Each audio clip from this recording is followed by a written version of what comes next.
Jean-François. Bonjour Kevin. Alors, tout d'abord félicitations parce que tu as vu relativement juste dans tes pronostics, peut-être un peu dans le désordre, mais Oui, c'est ça. Focus propose le tiercé dans le désordre à ses lecteurs et à ses auditeurs.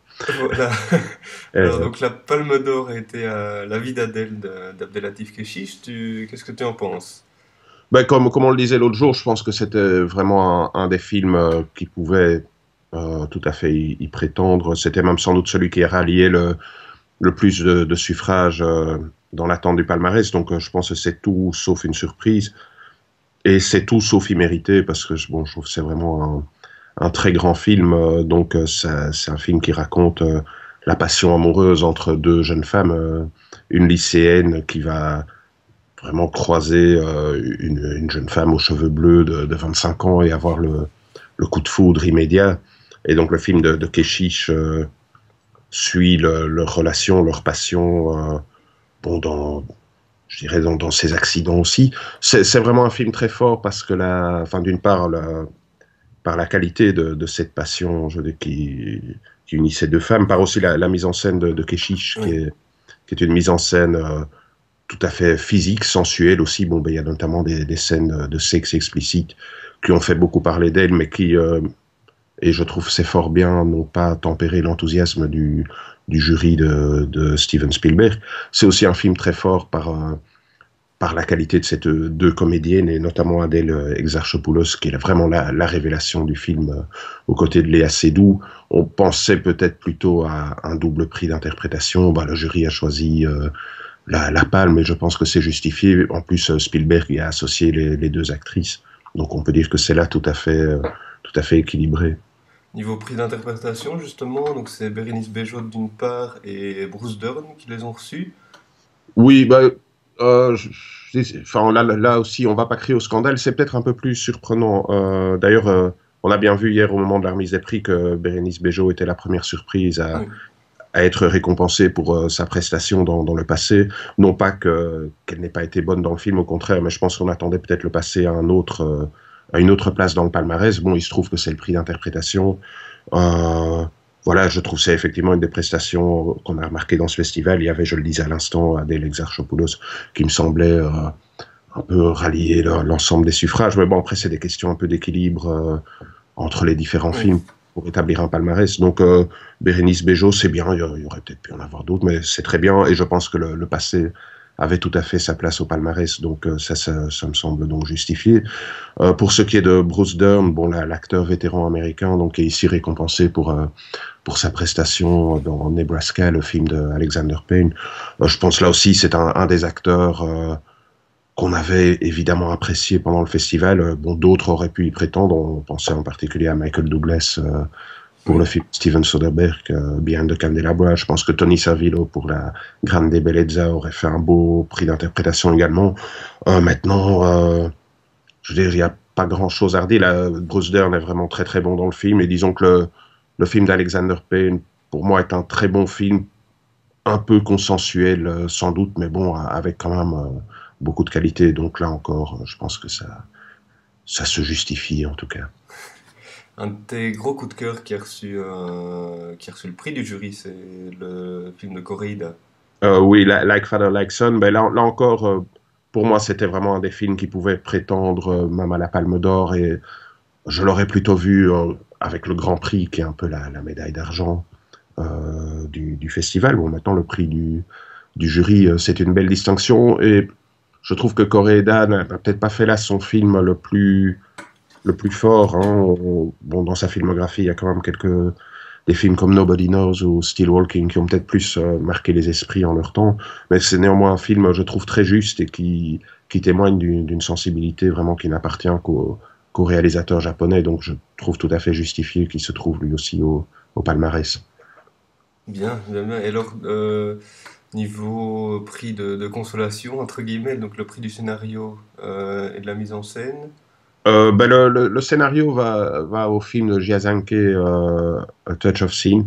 Là encore, je pense que c'est un film qu'on attendait au palmarès. C'est un film intéressant à plusieurs titres. Bah, d'abord, effectivement, par son scénario qui enchevêtre quatre histoires pour pour dresser un portrait de la Chine contemporaine. Par ailleurs, et je pense qu'il partage ça avec le prix de la mise en scène auquel on viendra dans un instant, donc qui est Eli du Mexicain Amate Escalante, ce sont vraiment deux films qui affrontent, j'ai envie de dire, frontalement la violence du monde dans lequel on vit. Bon, le portrait que fait Jiazhenke de la Chine contemporaine, ben, c'est celui d'une Chine gangrénée par la corruption, par la violence, où bon, les protagonistes de ces différentes histoires tentent tant bien que mal de se débattre. C'est vraiment un film étonnant et je pense qui méritait d'autant plus de figurer au palmarès que Jiazhenke, bon, qui fait le portrait de la Chine et de ses mutations depuis maintenant une quinzaine d'années, là, a une évolution aussi tout à fait significative dans son style. Donc je crois que c'est vraiment un des films qu'on a remarqué dans le festival. Alors Eli, qui obtient le prix de la mise en scène, ben, on va dire que c'est un prix qui semble désormais destiné au cinéma mexicain, vu que Regadas l'avait eu l'an dernier avec Post Tenebras Lux. Alors Eli est un peu un disciple de Regadas, ceci dit, son film est, même s'il est aussi, s'il a aussi de quoi désarçonner, est plus accessible que celui de Regadas. C'est donc un film qui raconte l'histoire d'une famille qui va être entraînée malgré elle dans un engrenage de violence impliquant les cartels de la drogue. Bon, c'est un film vraiment très très fort. C'est le premier film de la compétition qu'on avait découvert cette année. Je dois dire qu'il a un peu cueilli une partie de la critique à froid parce que Escalante, même s'il procède par ellipse, s'autorise aussi quelques scènes de violence frontale tout à fait suffocantes. Mais je trouve que c'est un bon choix. Je pense que ça correspond à une des tendances de la compétition. Je pense qu'on doit y voir aussi le fruit des débats au sein du jury, où bon, il y avait quand même un panachage de personnalités, avec notamment quelqu'un comme Moon Ju, dont le réalisateur roumain, donc, dont on peut supposer qu'il a soutenu un choix aussi radical pour le prix de la mise en scène. Oui, on terminerait alors par peut-être par le Grand Prix, donc qui est allé aux frères Cohen. Oui, ben les frères Cohen, donc avec Inside Llewyn Davis, donc qui est ce portrait d'un musicien évoluant dans la scène folk du village new-yorkais à l'orée des années 60.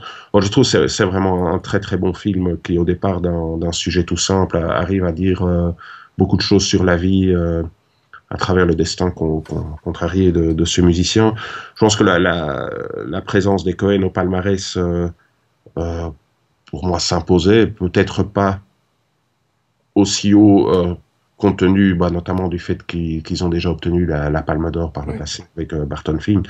Mais bon, en même temps, pourquoi pas? C'était vraiment un des tout bons films du festival et un de ceux qui ont le plus, je crois, ravi la critique. Vraiment, il y a eu une unanimité autour de ce film qui a, oui, je pense, vraiment transporté ses spectateurs. C'est vraiment oui, un petit bonheur comme ça à voir.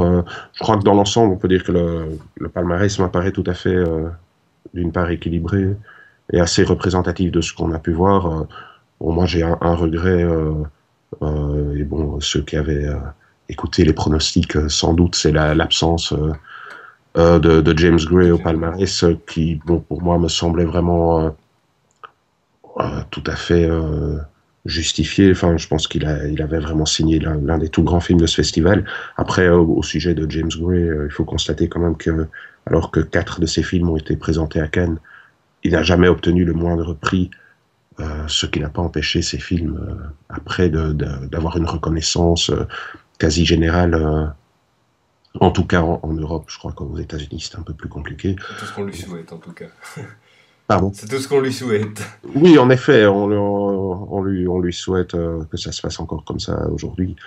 Euh, et puis voilà, non, je pense que c'est très bien. Et pour la vie d'Adèle au Palme d'Or, je pense que c'est sans doute le film qui a provoqué l'émotion la plus forte Oui.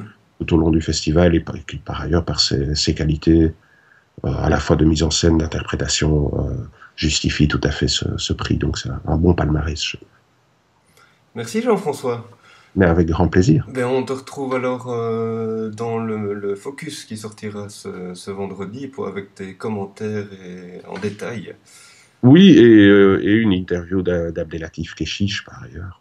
Très bien, très bien. Bon, ben, bonne Ça. journée. Mais bonne journée également.